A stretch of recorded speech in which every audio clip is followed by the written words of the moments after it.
नमस्कार, मैं हूं आपके साथ पूनम यादव। बिहार विधानसभा चुनाव होने में अभी कुछ महीने बचे हैं। चुनाव को लेकर सभी पार्टियां अपने अपने स्तर से तैयारियों में जुट गई हैं। पार्टियों में फिलहाल सीट बंटवारे या उम्मीदवारों के नाम की घोषणाओं को लेकर कोई निर्णय नहीं लिया जा रहा, लेकिन इसी बीच केंद्रीय मंत्री और हिंदुस्तानी आवाम मोर्चा के प्रमुख जीतन राम मांझी ने बड़ा ऐलान किया है। उनके इस ऐलान से कहीं न कहीं बीजेपी और जेडीयू की टेंशन बढ़ सकती है। एनडीए जहां एकजुट होकर रहने और चुनाव की तैयारी करने की अपील कर रही है, तो वहीं दूसरी ओर गठबंधन के ही एक दल के द्वारा न सिर्फ कितने सीटों पर चुनाव लड़ेंगे इसका ऐलान किया जा रहा है, बल्कि प्रत्याशियों के नामों का भी ऐलान किया जा रहा है। ये दल कोई और नहीं बल्कि जीतन राम मांझी का दल हम हैं। जीतन राम मांझी ने बीते दिन ऐलान किया है कि उनकी पार्टी 30 से 40 सीटों पर चुनाव लड़ेगी। यही नहीं, उन्होंने पूर्णिया के कस्बा विधानसभा क्षेत्र से अपने प्रत्याशी के नाम का भी ऐलान कर दिया है। बता दें कि केंद्रीय मंत्री जीतन राम मांझी बीते शनिवार को आयोजित कार्यकर्ता सम्मेलन में कस्बा विधानसभा सीट से राजेंद्र यादव को उम्मीदवार घोषित किया। इसके साथ ही उन्होंने कार्यकर्ताओं से कम 20 सीट जीतने की अपील करते हुए कहा कि इससे सरकार में पार्टी की आवाज़ बुलंद होगी। कार्यक्रम कस्बा के कलानंद उच्च विद्यालय में आयोजित हुआ, जिसमें 10,000 से ज़्यादा पार्टी कार्यकर्ता शामिल हुए। हम पार्टी का ये जिला स्तर सम्मेलन पूरी तरह से चुनावी रंग में नजर आया। मंच पर जीतन राम मांझी के साथ पार्टी के राष्ट्रीय अध्यक्ष व बिहार सरकार के मंत्री संतोष कुमार सुमन और अन्य विधायक भी मौजूद थे। कार्यक्रम की अध्यक्षता पूर्णिया जिला अध्यक्ष राजेंद्र यादव ने किया था।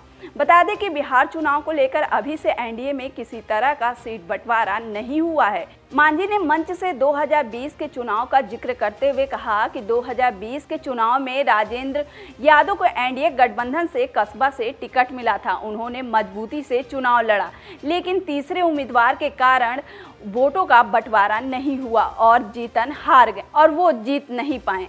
वहीं उन्होंने दोहराया कि इस बार भी पार्टी कस्बा से राजेंद्र यादव को मैदान में उतारेगी और पूरी ताकत झोंकेगी। अपने संबोधन में मांझी ने स्पष्ट किया कि हम पार्टी का लक्ष्य सरकार में 20 सीटों के साथ भागीदारी करना है। इसके लिए पार्टी को 35 से 40 सीटों पर चुनाव लड़ना होगा। उन्होंने कहा तभी हम सरकार में अपनी बात मजबूती से रख सकेंगे।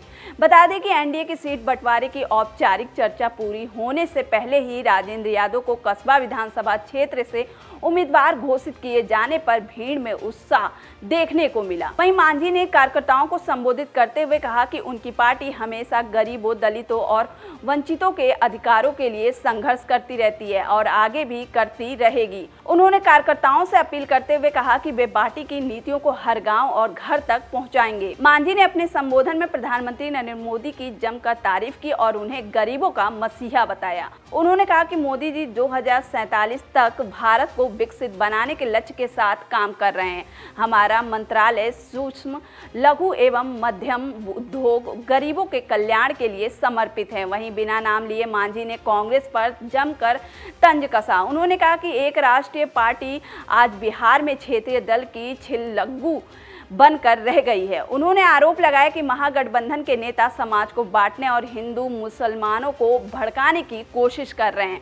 मांझी ने कहा कि वो प्रधानमंत्री मोदी की कृपा से केंद्र में मंत्री बने हैं और केंद्र सरकार की योजनाएं गरीबों को मुख्य धारा से जोड़ने का काम कर रही है। किसी के बहकावे में नहीं जाओ और अपने पार्टी का जहाँ भी मीटिंग हो वहाँ जाओ और कड़ाई साहब हिंदुस्तानी अवाम मोर्चा है उस पर मतदान करो। अपने मोबाइल के माध्यम से अपने इष्ट मित्र शागिर्दों को भी समस्त बिहार में एग्रीवेट करो कि हम लोग हर हालत में कम से कम बिहार में 20 सीट जीत करके आवे। तो जाहिर है कि 25, 30, 40 सीट लड़ेंगे तो निश्चित है कि 20 सीट आएंगे। तो जहाँ जहाँ हम लोग लड़े हमको मदद करो, यही आह्वान आज किया है। कस्बा सीट पे प्राथमिकता होगी? कस्बा सीट पर चूंकि एनडीए का मामला है, ये बैठेंगे हम लोग, लेकिन सिद्धांततः जो पार्टी जहाँ से लड़ती है उसको सीट मिलती ही मिलती है। तो वहाँ हम लोग गठबंधन में, एनडीए में इस पर चर्चा करेंगे। हमको पूर्ण विश्वास है कि कस्बा सीट का सीट हम लोग लेंगे और यदि लेंगे तो हम राजेंद्र यादव को निश्चित रूप में यहाँ से एक उम्मीदवार बनावेंगे। इसी बीच राजेंद्र यादव ने कहा कि एनडीए में हमारी 40 सीटों की मांग है। इतने बड़े समर्थन से ये संकेत मिलता है कि हमारी भी पार्टी बिहार में जमीनी स्तर पर समर्थन हासिल कर रही है। मांझी ने याद दिलाया कि राजेंद्र यादव ने 2020 में एनडीए उम्मीदवार के तौर पर कस्बा विधानसभा क्षेत्र से चुनाव लड़ा था, जिससे कि ये सीट पार्टी के लिए मजबूत गढ़ बन गई है। बता दें कि बिहार विधानसभा चुनाव में अभी कुछ समय बचा है, लेकिन सीट बंटवारे को लेकर बयान सामने आने लगे। वहीं मांझी के इस बयान को लेकर राजनीतिक पार्टियों में चर्चाएं तेज होने लगी। फिलहाल अभी एनडीए की तरफ से कोई आधिकारिक बयान सामने नहीं आया है। फिलहाल के लिए इतना ही। और भी खबरों के लिए देखते रहिए TV24 नेटवर्क।